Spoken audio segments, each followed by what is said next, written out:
What the users are looking for, they're looking for automation and simplicity and for things to be done for them. We call that the Waymo experience. You don't care how you get there, you just want to get there. Doesn't matter what happens on the way. So you just want your expenses done for you, you want the receipts captured for you, you want the description done for you. You want all of those things kind of done automatically for you so they're out of the way. For finance teams, it's very, very different. It's more of a Formula One experience. They're looking for real-time telemetry that tells them exactly what is happening in the company, what budgets are being spent, how are they being spent. And then they're also looking for the full control. They want to be able to steer the wheel and optimize, like a Formula One's trying to optimize for saving 1 second in every lap. They're trying to save for every dollar that they can save for. This is the FinTech One-on-One podcast, the show for FinTech enthusiasts looking to better understand the leaders shaping FinTech and banking today. My name is Peter Renton, and since 2013, I've been conducting in-depth interviews with FinTech founders and banking executives. My guest today is Yuval Refua, the Chief Product Officer at Navan, the global travel and expense platform. Yuval came to Navan around 7 years ago after building his product chops at Thomson Reuters and then American Express, where he developed a deep love for credit cards and the rails that power them.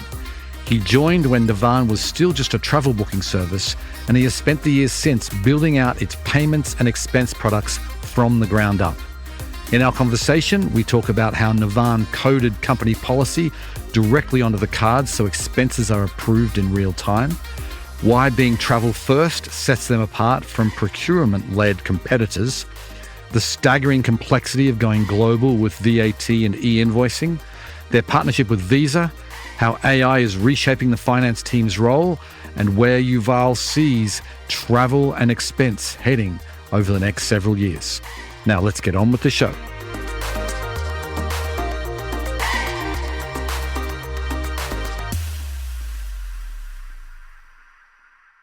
Welcome to the podcast, Yuval.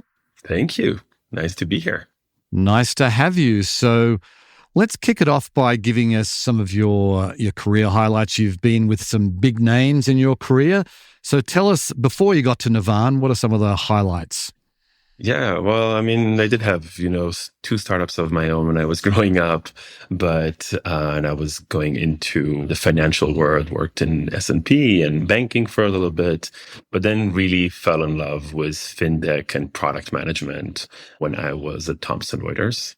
And from there, I moved and I spent a lot of time in American Express, where I developed an actual love for credit cards and credit card rates. I know it sounds funny, but it's like, one of those things, you have like some sort of a love for something that you really like and you really enjoy how it's working. And Amex was a fantastic opportunity to understand the inner works of everything and what you can build on top of it. And I think it's still endless solutions that you can build on top of credit cards in general. So then what attracted you to Navan? What was the sort of the hook that got you to leave American Express? After a lot of time in American Express, I got a phone call from Navan about 7 years ago. They were telling me about, the travel product and how it's like, very much consumer forward. And they're trying to look at it like as a consumer app, and they're trying to solve problems from that perspective.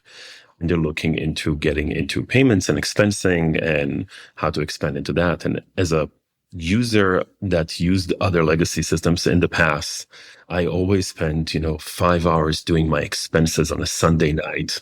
And it always seemed like such a waste of resources for the company and a waste of time for employees. And it was such a painful experience always.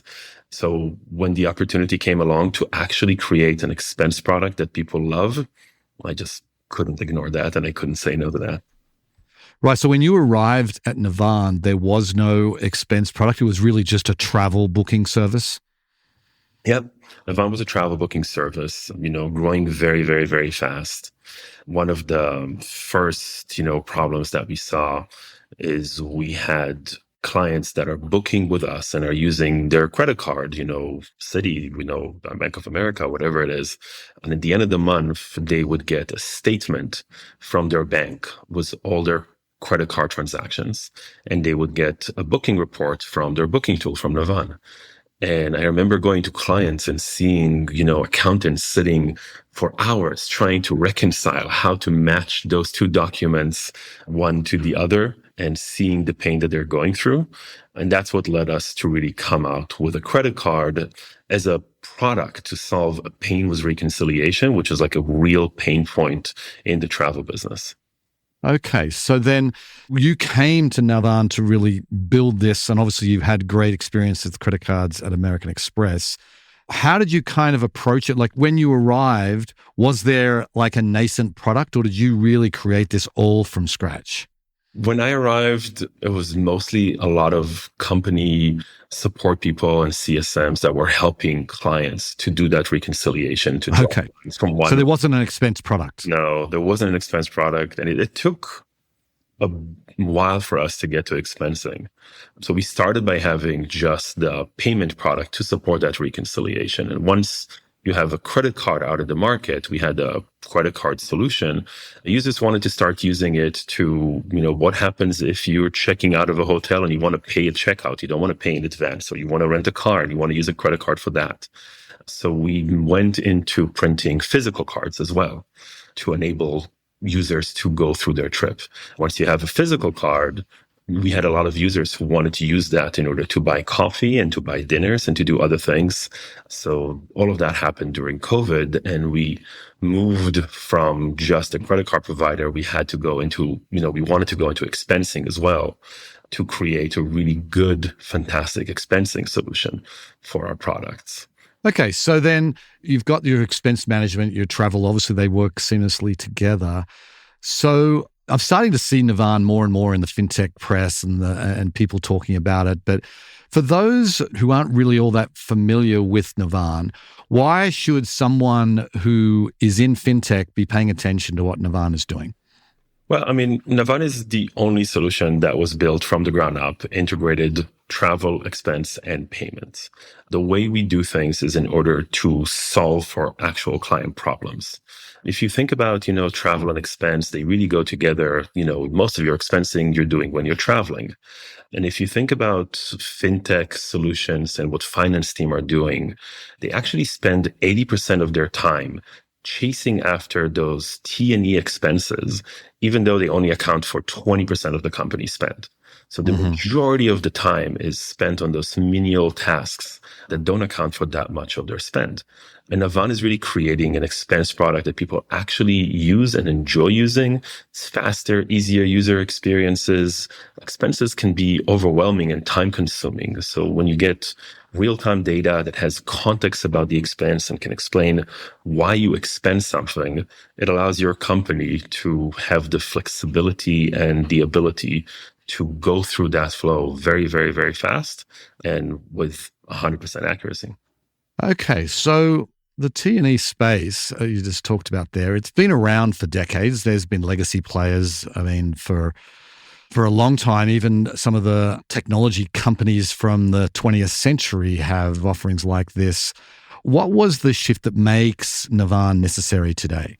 I think you're exactly right. Even back in the day, it was all about, expensing and submitting an expense report. You take receipts, you staple them. And the thing about expensing is that really nobody likes expensing. Employee hates it because they have to copy data that exists elsewhere and they have to paste it into their expense report. And finance teams hate it as well because they have to chase down receipts and explanations for months in order to close the books. People are doing all of that work in order to answer one question. Is the $5 Starbucks expense that you did, is it in the best interest of the company? Now, the truth is that decision was made long time ago. It's in a PDF document. It's called the company policy. It already exists. We already know what's in the best interest of the company. So what we've done that was very unique and changes the minds of how people use our expense solution, we took that company policy and we coded it into the card itself. So now every time you swipe, we gather the information for you, we check it against the policy, and we approve and reject the transaction in real time. So today, when an Navan traveler swipes their card, they just get a push notification saying, expense submitted, you're done. And that's what modern expensing really looks like. And so there's the legacy players I just talked about. There's also the fintech players. There's fintech companies that started in expense management, and if they were here right now, they would argue that they are the DNA of the expense management, and they've expanded into travel. How are you different to the fintech companies that started with expense management? So most fintech companies that you talk about actually started from the procurement world. They're thinking about AP, they're thinking about procure to pay and bill pay. And procurement is it's a very contained problem.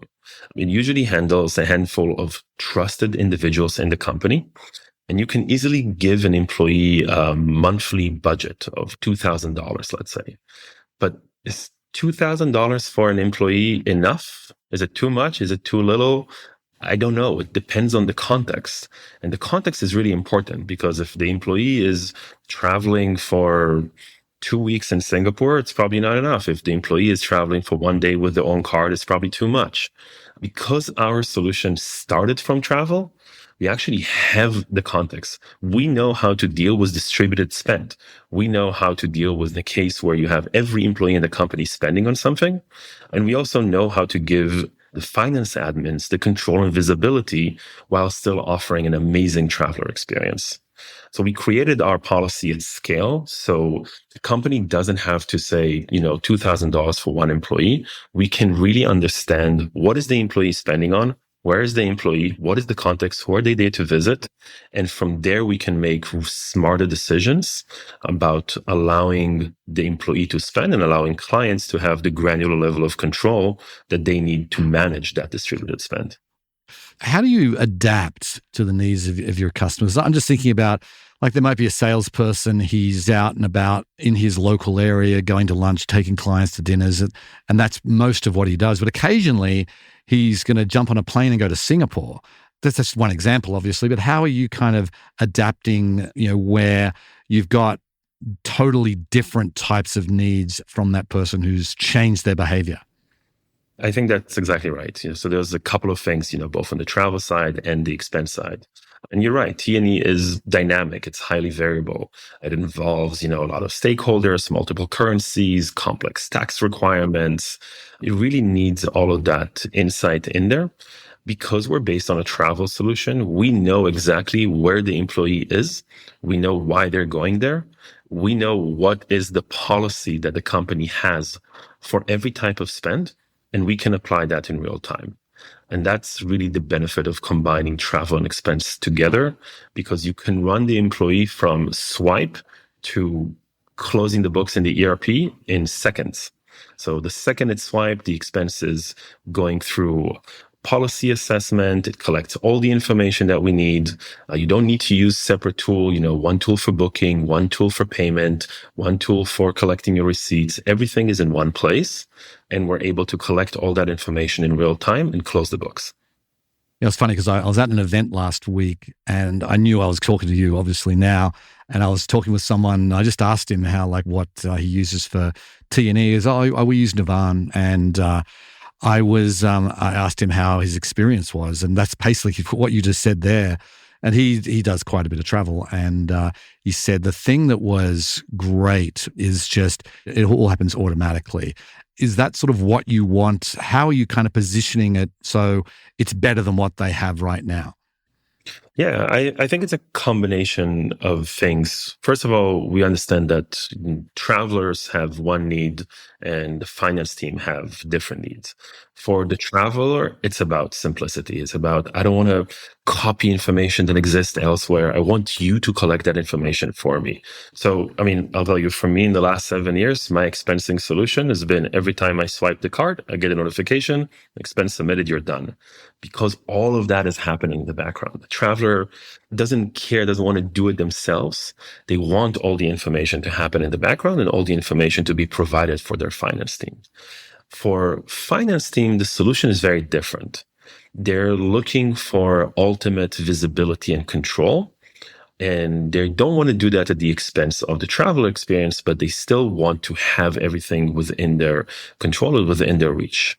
A lot of what we're dealing with actually is about taking those solutions globally. So how do you enable big clients to focus on growing into more markets, whether it's with more currencies or the ability to expense in more markets, because every market is different, right? Per diem in Poland are different, and mileage expensing in France has its own rules. And sometimes you have to do cash advances in Austria, and everything is very, very different, not to mention the VAT rules and GST rules that are very different from market to market. And I think expanding globally and building all those capabilities, keeping the same control and visibilities that companies want, while still having a very easy, simple, fun experience for the traveler themselves, that's the secret to our success. Interesting. So then I just want to touch on that a bit, because are you saying that if someone's traveling to the more traveled countries, that you know how that country works? Are you in every country in the world as far as understanding what their rules and taxes and all that sort of thing are like? Or tell us about your global footprint. Yeah, I mean, that's exactly, the types of things that, we're working on day in and day out to make sure that we're there. So in addition to the per diems and mileage on the expensing side, you can think about even the traveling side. There's a lot of changes that are happening all the time when it comes to VAT and GST, and companies are always trying to maximize how much reclamations they can have. So one of my recent favorites has been the changes in e-invoicing. That is, a global thing that is now started happening a lot this year and going to continue in September with a lot of more countries coming online. Every country is different. Every country has their own e-invoicing solution. They're all trying to save the same thing. They're all trying to save for the problem of how do I prevent fraud from VAT. And they all have different solutions on how to implement e-invoicing. We have the specialty of going into each and every country, understanding the inventory that our clients are interested in, understanding how those inventory providers are connecting to an e-invoicing solution, and understanding how to service our clients in the best way possible in every country and their unique characteristics. Right. So those are some of the fun stuff that we're working on. Yeah, and I imagine it gets very complex, right? Because you've also got things like, commuting deductions, which vary dramatically between countries. You've got local tax compliance. I mean, the tax compliance, it can be different between counties. I mean, how are you kind of managing all of that? Yeah, I mean, it gets very complex. It requires local expertise. It requires having the right setup. From our perspective, one of our number one company value is it's all about the users, all of them, all the time. We understand that companies have different personas that are trying to solve for different things. We have an accounting team that really care about closing the month and having all the receipts that they need in there to prove that they can close the month. We have a travel manager that cares about the experience of their employee and how to save costs and how to get all the inventory in there. And we have a tax team in a company that really cares about the VAT reclamations. And we want to be able to service all of them.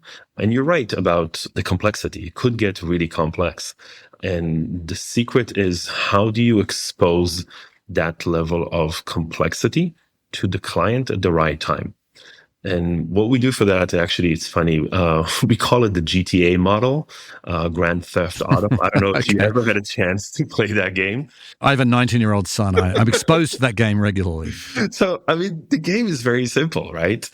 When you start GTA, you don't really know how to do much. First time you jump into a car, the game teaches you how to drive a car, but you don't get that before you get into the car. So we kind of follow the exact same methodology. We understand that our clients need to grow with us and that they have different functionality that they need. And as they need those new functionalities and then they expose those new functionalities, this is when we bring them on board. We show them what the flow is like, how to work with it, how to connect it to the ERP systems, and how to expose the level of complexity, but exactly the level of complexity that they want. It's a modular system that allows you to change it and give you the level of complexity that you want, but not more than that. So with that, I want to talk about the finance teams now that are working at your clients, that are trying to make sense of all of what's coming into and out of Navan. I was reading that you've got this expense admin companion, which automates general ledger coding and policy checks. So what is the role of the human finance admin for a company that has implemented Navan? Yeah. So for finance admins, I believe that they want to be more productive as well. 2026, everybody's talking about AI. They see everybody talk about 10x, 10x, and they're expected to do the same. What does it mean to be 10x for them? I believe it means becoming more strategic, spend less time chasing after employees and managers, and worry about the company's strategic decisions and where the company is supposed to go, and worry about that level of work. So what the expense admin companions allows you to do, what we do is we try to learn every specific company, how they behave, what is their appetite for policy changes or approvals or things like that, how to correctly code everything into the GLs, how to analyze out of policy spend. So we learn on our companies, as soon as they come in, they all behave a little bit differently. They all communicate with their employees differently. So I'll give you a couple of examples. One of the things that we have is in the expense companion, we have something called recommended actions. So because we understand your appetite for spend, when we see an expense that goes through and that expense is flagged, or we're not sure exactly what is happening with that expense, we can collect all the information that you need about that expense. We can look at your past behavior and we can recommend an action for you. And we can say, hey, you asked us to flag this expense when that happens. Based on your past behavior, we recommend that you approve it because it's done by a senior person, because this person rarely goes out of policy, because et cetera, et cetera, et cetera. And we've seen you approve those in those scenarios in the past. So that's one aspect of it. Another one is around the communication with the user. So if you see a user that is missing a receipt, usually what happens is that companies will chase down those users either through our platform, through the chat capabilities, or through Slack, or whatever way they want to chase down those users. And they'll have some sort of a response. Hey, please upload a receipt, or please provide a description. Those things, can definitely be automated with AI today, right? We can suggest a response for the admin that sounds exactly like them on how they usually respond to their users. And we're seeing a lot of adoption on those. And you can imagine that once we have one recommended action and we gain the trust of the finance team, or one suggested response and we gain the trust of the finance team, we can then move very quickly for the finance team just saying, okay, I see 1,000 transactions. I trust you already that you know me and you know my level of appetite for spend. Bulk approve all of those, bulk reject all of those based on your recommendation. From that bulk motion, the movement to automation is very, very, very fast. And that really allows finance people to get away from the day-to-day management of expensing, chasing after receipt, chasing after employees, and focus on more strategic things. So have you quantified how much time that you're saving the finance teams? What can you talk about there? I don't have to guess. We've actually done a survey with Forrester Consulting recently, and they came up with, the return on investment is 376% with a payback period of less than 6 months. In terms of productivity, it's about $1.2 million in total productivity savings between finance teams and employees. We have 80% of employees' time savings in submitting expenses and 40% finance times and accounting time in terms of managing and reconciling expenses. Actually, if you think about that, but one of my favorite stats is actually, it's a very micro level stat, but one of the things that we launched recently is an expense AI chat. And we're always doing a competition to see whether the AI can submit expenses faster and go through the expense report faster than humans. We've seen our record right now is we've seen one employee go in, just basically take 26 receipts, drop them in the chat, and successfully submit all of those 26 into 26 expenses in 56 seconds. All of them were approved. All of them went into the ERP. So that's 2.3 seconds per expense. When you compare that to the 5 hours on a Sunday night once a month that you have to drag and drop all the receipts, I think it's an insane change. Yes, that is beyond human capacity, obviously. It's on your homepage here, the AI-powered business travel and expense platform. So can you kind of tease that out a little bit more when you say AI-powered? I presume it's more than just that expense chat that you're talking about? It goes back to what Navan is, right? We're a global AI powered business for travel and expense. And we're really building the next travel agency on the planet. So we've always been an agency. We've always viewed ourselves as an agency. And now it's about connecting AI agents with human agents and being able to orchestrate that in order to get the best service for our clients. I think everything we do is AI first. That's how we build all of our products. That's a lot of what we do in our experiences. I think one of our main principles is that in a world of vibe coded AI demos, it's really important that you focus on how you build your AI products in a way that they're actually providing the right value for the users, in a way that people actually enjoy using them, that people save time, that people save money because they're using your AI product. So we hold ourselves to a very high standard when it comes to releasing those AI solutions. Okay, so I want to go back and talk about your global expansion because I was reading about your partnership with Visa, supporting major currencies around the world. Can you talk a little bit about what you're doing with that partnership? I mean, you said it right. We understand that our clients have operations everywhere in the world and that they need that global support. Visa accepts cards in more than 200 countries. They're also a true tech company. It's very easy for us to have a conversation with Visa because we're coming from the same principles. Visa is always at the forefront of innovation when it comes to crypto, AI, even beyond that, whatever you want. And their willingness to collaborate with us allows us to deploy our products globally and do it really fast. We worked actually closely on a product called Connect, which basically allows our clients to bring in their Visa card and connect it to our platform. So that could be any Visa card from any provider, not just Navan. You can bring in whatever card you want and we'll connect it to our platform in a way that it behaves like a Navan card.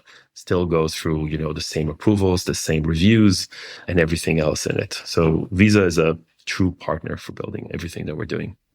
So we've talked a lot about expenses, but we haven't talked much about payments yet. And I'd love to kind of get where you're kind of innovating inside Navan on payments.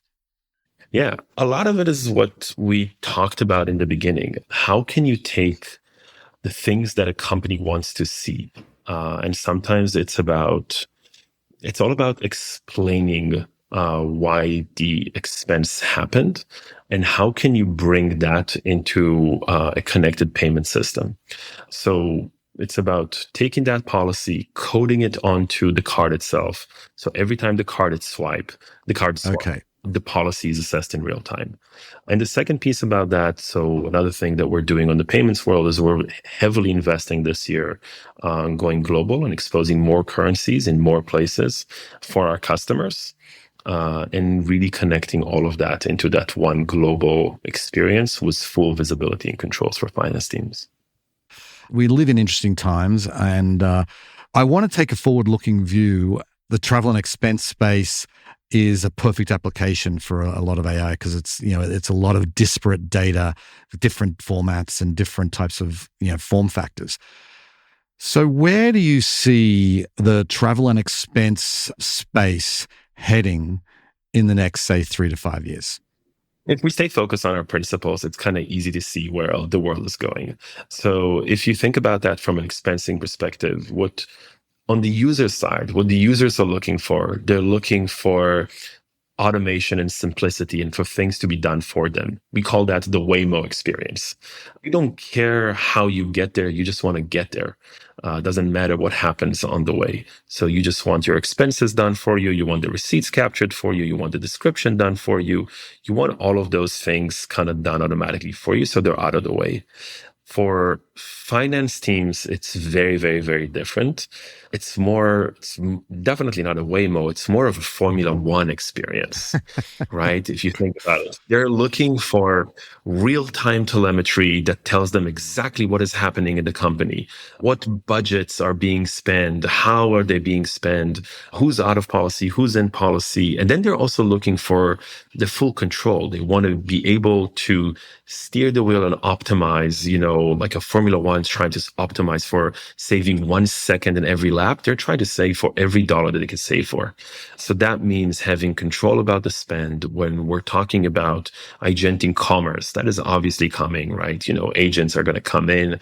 They're going to start spending money on behalf of companies.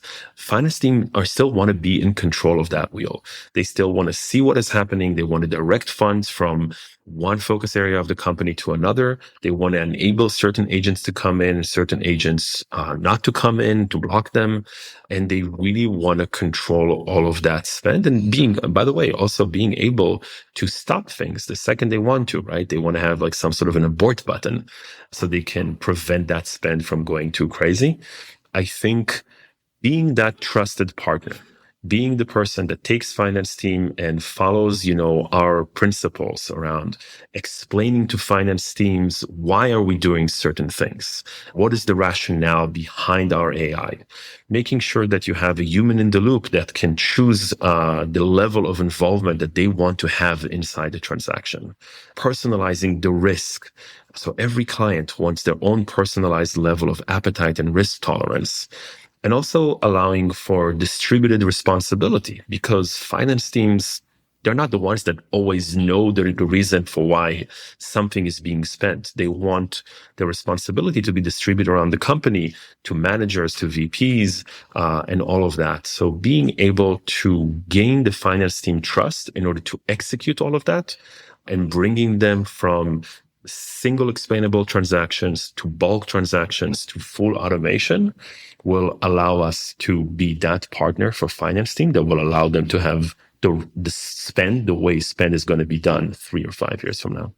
Okay, we'll have to leave it there, Yuval. Really interesting chatting with you. Loved learning more about Navan, and best of luck to you. And as you said, the interesting times will continue. Thank you very much.